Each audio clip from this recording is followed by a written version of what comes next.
ஆண்டவருடைய பிள்ளைகளே, உங்களுக்கு காரணம் இல்லாமல் காயங்கள், உங்க மனசுல இருக்கிற காயம் ரொம்ப பெருசு.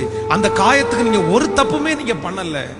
நீங்க ஒரு நிரபராதி, நீங்க நல்லவங்க, நீங்க மனசறிஞ்சு யாருக்குமே எந்த தீங்கும் செய்யாத ஒரு நபர்.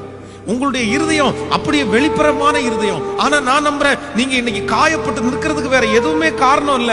உங்களுடைய ஞானம் இல்லாமல் நீங்க எடுத்த சில செயல்கள் தான் நீங்கள் இன்னைக்கு காரணம் இல்லாமல் காயத்தோடு இருக்கிறீர்கள். கடந்த நாட்களில் ஒரு வாலிப தம்பி எனக்கு அவர் போன் பண்ணினார். நான் தற்கொலை பண்ணிக்கணும் போல தோணுது.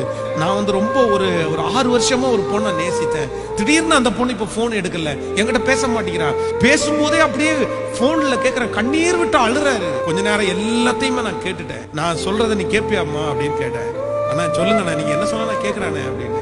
உன்னையே நேசிக்காத, உன்னையே விரும்பாத, உன் அன்பை மதிக்காத ஒரு பொண்ணு உனக்கு வேணும்னு நினைக்கிறது உனக்கு தப்பா தெரியலையா அப்படின்னு கேட்டேன். அவங்க உன்னை பார்த்து இவனை மிஸ் பண்ணிட்டோமேன்ற அளவுக்கு நீ வாழணும் இல்ல. ஆண்டவருடைய துணையோடு பேசி முடிச்சிட்டேன். கரெக்டா ஒரு 1 வீக், ஒரு வாரம் தாண்டி அந்த மகன் எனக்கு போன் பண்ணானே, ரொம்ப தேங்க்ஸ்ண்ணே, ஆண்டவர் என்னை வெளியே வர்றதுக்கு உதவி செஞ்சாரு, இப்போ அந்த எண்ணமே என்னை விட்டு போயிருச்சுண்ணே. அப்போ நான் ஆண்டவருடைய சமூகத்துல நம்புறேன், ஆண்டவருடைய பிள்ளையே, இதுக்கு எல்லாத்துக்கும் என்ன தேவை அப்படின்னா, ஆண்டவரே எனக்கு ஒரு ஞானமுள்ள ஒரு இருதயம் எனக்கு தேவை.